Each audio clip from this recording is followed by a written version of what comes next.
Good day, Orteans.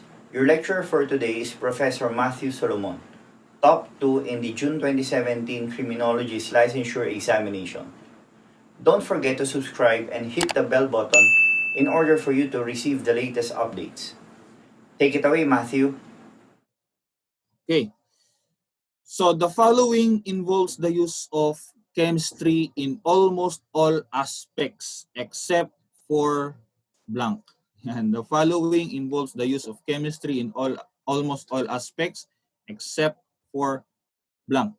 Okay, so basically chemistry is the study of chemicals, di ba? So dito pa lang mapapansin nyo na o makikita nyo na alin dito ang hindi gumagamit ng chemicals, okay, ng mga substances.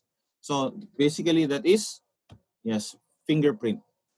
Okay, so explosives, gumagamit ng explosives. So sa ballistics, pag-aaralan natin yung iba't ibang uri ng explosives, di ba? Blood, of course, mayroong mga chemicals diyan. Okay, body fluids, right? So chemistry po yan. So fingerprint, hindi siya pasok sa chemistry. Okay. Okay. So a principle, okay, which postulates that fingerprint is unique in every individual. So sinasabi dito, in every individual, okay, so sa kahit sinong tao, walang magkaparehong fingerprint. Okay, so what principle is that?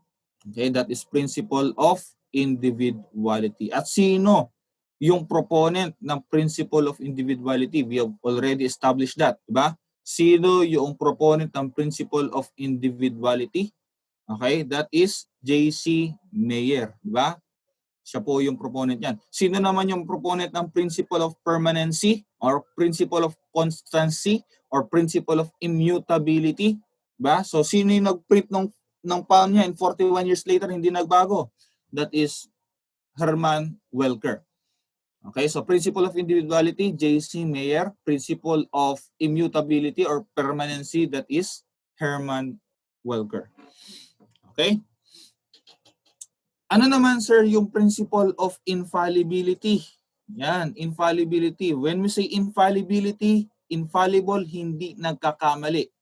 Okay? Hindi siya maaaring magkamali. Kaya pag sinabi ng fingerprint, oh, sa'yo to, sa'yo yan. Okay? Hindi siya maaaring magkamali. Okay? That's why fingerprint is a reliable means of identification. Okay? So when we say principle of infallibility, hindi siya nagkakamali. That's why it is a reliable means of identification. So those are the three dogmatic principles, okay, of fingerprints. Okay. Yan. Question, do fingerprints change during a person's lifetime? Okay? Nagbabago ba siya? Okay? Napapalitan ba siya? Okay, sabi natin kanina, na-establish natin kanina that fingerprints do not change according to the principle of permanency. They do not change. Okay, but there is an exemption. Diba? The exemption is if the dermal layer, nasabi natin kanina, dermis yung nasa loob, epidermis yung nasa labas, if na-damage daw yung dermal layer, yung nasa loob na layer, which is doon nang gagaling, yun yung nag-generate ng skin, okay, ng friction skin, okay? So kapag na-damage daw yun, nag-iiba or maapektuhan niya, magiging permanent na yung scar. Okay? Kasi mamaya, pag-aaralan natin, may mga tao na sinira yung kanilang fingerprint pero bumalik din. Di ba? Pero ang sinasabi nito is kapag na-damage yung dermal layer, magiging permanent yung damage. Okay, so according to the principle of permanency, they do not change. But the moment that the dermis layer or the dermis or the dermal layer is affected, okay, doon siya nagkakaroon ng change. Doon nagkakaroon ng scar. Okay, which becomes permanent. All right? Okay. That is number 13. Okay, let's go with number 14. Yan. He said that the possibility of two prints being alike was 1:64 billion. Okay? And he is also considered as the first scientist on the friction skin. So, nabanggit ko na yan kanina. Okay? So, the first scientist on the friction skin or friction ridge. Sino yan? Okay, sinabi niya na ang possibility na magkaroon ng dalawang tao na magkapareho ng fingerprint is 1:64 billion. Ibig sabihin, para magkaroon daw ng dalawang tao na magkapareho ng fingerprint, okay, kailangan mayroong 64 billion. Okay? 64 billion para magkaroon lamang ng iisang magkaparehong fingerprint. Okay, so as of now, nasa 7 billion pa lang ang tao. Big sabihin, napakaliit ng chance na magkaroon ng dalawang tao magkapareho ng fingerprint. Right? So sino yan? Okay, nabanggit na natin kanina, the first scientist on the friction skin, that is Francis Galton. Okay? Yan. So sino naman si Rajadhar Konai? Okay, so sino naman si Rajadhar Konai? Siya naman po yung na-print ni Herschel doon sa India. Okay, so siya po yung pinakaunang tao na na-print yung palm ni Herschel. Diba? Sabi natin si Herschel kanina, he is the father of chiroscopy. Diba? Ginamit niya yung palm to prevent collection pay. Okay? Yung fraudulent collection pay. So sino yung pinakaunang tao na na-print ni Herschel? That is Rajadhar Konai. Right? So Nehemiah Grew, he is one of the very first persons na nag-publish, okay, ng writings, okay, regarding the pores of the skin. Yan. So yung mga tao natin. Okay.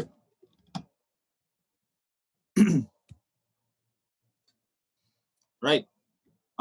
He worked under Francis Galton and claimed the first ever criminal identification with the use of fingerprint in the crime scene on the Rojas murder case. So itong Rojas murder case na to, it was one of the very first criminal identification murder case po ito. So si Francisca Rojas, basically pinatay niya yung dalawa niyang anak. Okay?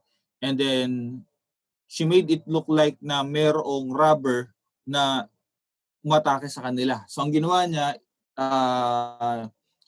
in-slit niya yung throat niya, okay, which is hindi naman masyadong malalim. In-slit niya yung throat niya para kunwari mayroong umatake sa kanya.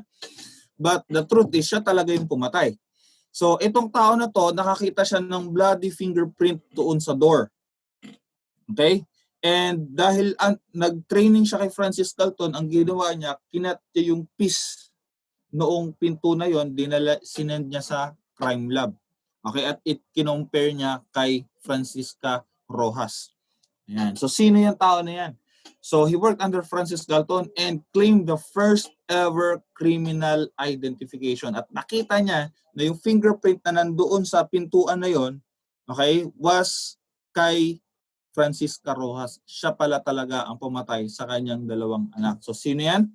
That is Juan Vucetich. Right? Juan Vucetich. So, si Edward Richard Henry, siya yung create ng Henry classification system, which is used by all English-speaking countries. Take note ha, used by all English-speaking countries. Okay? Pero pag ang tinatanong, sino naman yung gumawa ng classification system na ginamit naman ng Spanish-speaking countries? Okay, Spanish-speaking countries, that is Juan Vucetich. Right? Juan Vucetich. So pag English-speaking countries, classification system, that is Edward Richard Henry. Okay, pero kapag Spanish-speaking country, si Juan Vucetich.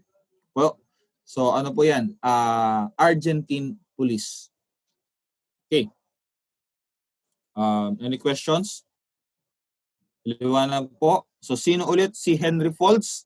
So si Henry Foltz naman po ay yung pinakaunang tao na nagsabi na we can identify criminals, okay, sa pamamagitan ng fingerprint. Okay, that was Henry Ford's. Gilbert Thompson sa train, okay? So ginamit po niya yung fingerprints, okay, in a railway na system. If you want to learn more from him, take our Road to 1 Million challenge. If this channel hits 1 million subscribers, we will release the rest of his lectures. Or you can watch the rest of his lectures now by enrolling in Ortea Criminology Review. Just message us on our Facebook account for more details. See you soon, Orteans!